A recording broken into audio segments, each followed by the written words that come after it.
Internet, half the cast of Survivor 48 are now gone. Their torches have been smuffed. And with those players goes 9 dreams of being a sole survivor.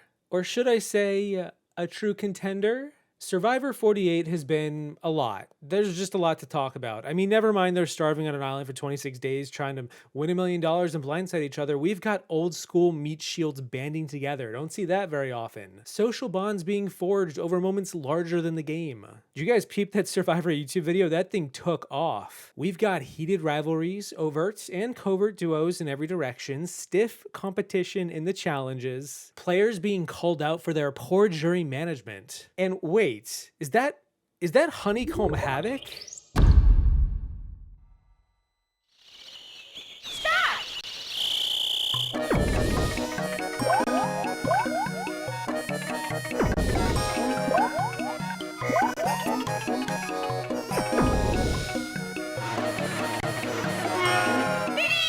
Jeff, when I said during season 41 that the show felt a bit like Mario Party, I didn't mean literally. But now, I mean, literally. Well, hey, I guess it could be worse. At least it's not vicious vending. Oh. Anyway, let's talk about the actual true contenders for Survivor 48. The player I think is going to win this season, and the players who I've thought could win this season at various points through the first half of the game. Now, for those who don't remember, I usually make a video such as this after episode 3, where I list 4 names of players I think stand the best chance to win. The true contenders. You know, because like after watching 48 seasons of this show, you start to see the signal from the noise. Or at least, well, that's the idea. Doesn't always pan out. Because like, you know, after episode 1 of season 48, I predicted the entire season, and remember the days when Thomas looked poised to make a deep run? Yeah, I guarantee you he would have been a contender after episode 3. What are you gonna do? There's always a pre-merger who feels like they were gone too soon, you know? So anyway, of the final 9 players, I have Star in last. She was not a contender after episode 1, she wasn't gonna be after episode 3,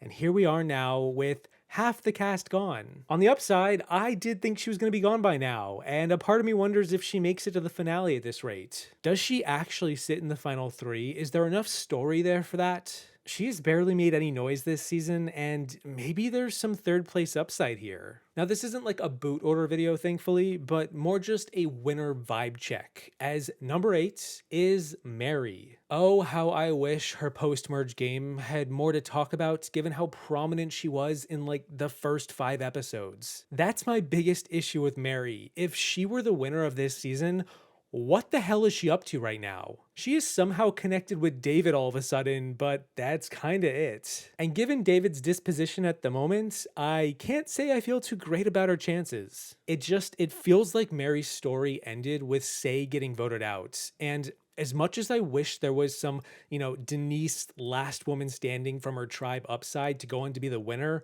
it just doesn't seem to be the case. But hey, I've been wrong before, and as far as I'm concerned, anyone who reminds me of Courtney Yates is a winner in my book. And then at number 7, with a massive drop like a cannonball sinking to the bottom of the ocean in just 1 episode, we have David, who, to be fair, I never really took too serious as a contender, but still, he's towards the bottom in the lower 3rd. This is what happens when David goes an episode without getting a chance to drink some milk. So yeah, David began the season almost as a hero, but you know, it turns out he's turning a bit heel. And I have this funny feeling, this sneaking suspicion, that he's going to be more of the villain going forward, one for a hero to come and slay and get all that feel-good credit towards their resume. Basically, I would not be too shocked to see some players turn on David, blindside him, and look all the better for it. At number 6, in the middle of the pack, I have Kyle. And I think Kyle has always kind of been just there all season. He's good, but he's never really stood out a ton.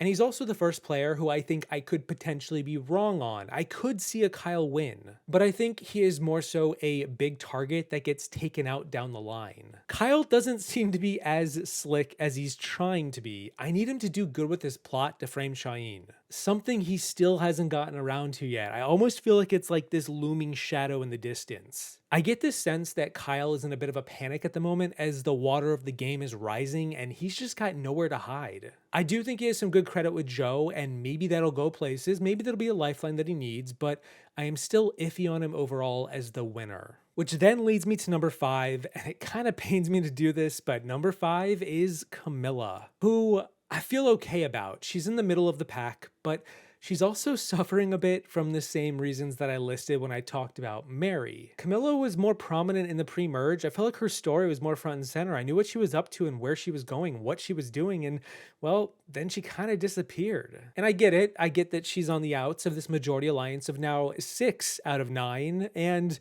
I don't know what she's doing about that. In a weird way, she almost kind of feels like she's in a similar situation to Marianne from 42, with Kyle being her Omer, but her position seems a lot more compromised, especially given she was pretty close to getting booted last episode. She's hanging on, just hanging on by a thread, but it is tough to see this as a winning game at this moment. Which kind of weirdly leaves me with number 4 being Mitch. Mitch has been my dark horse winner pick for much of this season. I get the sense that he's being shown in like the most random times in episodes. He gets a lot of screen time for someone who's really not getting much done. It does kind of remind me a little bit of Jake from 45, a losing finalist. He was left out of a bunch of votes and he's just trying to get stuff going and it's just not happening. However, I get this eerie sense in the back of my mind that there's a chance he's another underdog winner who squeaks his way through when the majority alliance begins to eat each other. Either that, or he's being built up as a potential threat so that when he goes, we understand why. Because I think Mitch can win. The only question I have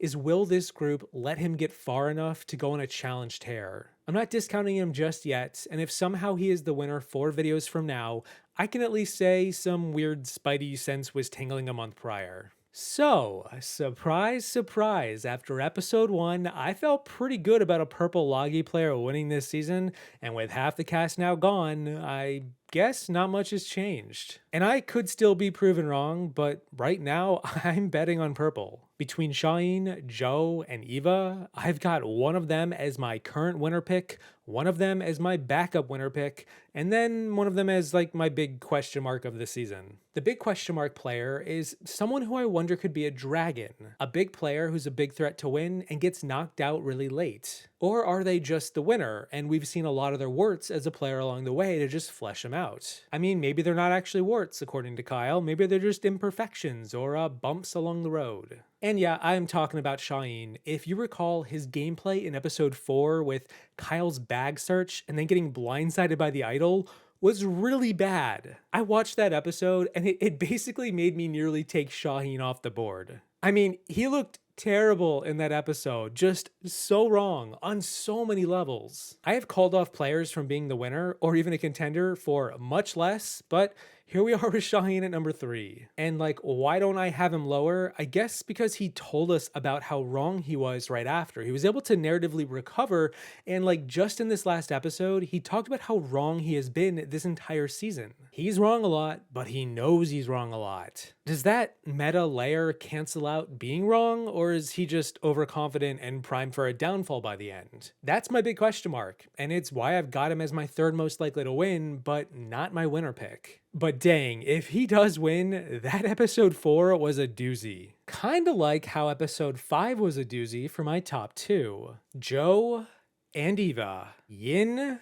and more Yin. These two have been a formidable duo since episode 1. I called Eva as my winner pick with a chance at Joe after the premiere, and here we are 7 episodes later, and literally nothing has changed. Except now I'm not feeling as iffy or in the dark about calling this. And it could be as simple as a coin flip for these two. I could easily see either of them winning this season. I feel like one of them will win. They'll take down David. They'll find a way to steamroll as a duo while the rest of them end up saying, how did we let that happen? After being distracted by so many other storylines. Like Mitch being a low-key threat, or Kyle and Camilla being this secret duo, or Shaheen being the dragon who needs to get taken out for being such a fearsome threat. I mean, check out the beard on that guy. But yeah, right now I think it's nearly neck and neck for Joe and Eva, and my brain says Joe is winning, but my gut says Eva. So I'm gonna stick with my gut and see where that gets me. I mean, look, like I said, Eva was winning after episode 1, and I will say she is still winning after episode 8. The more things change, the more they stay the same.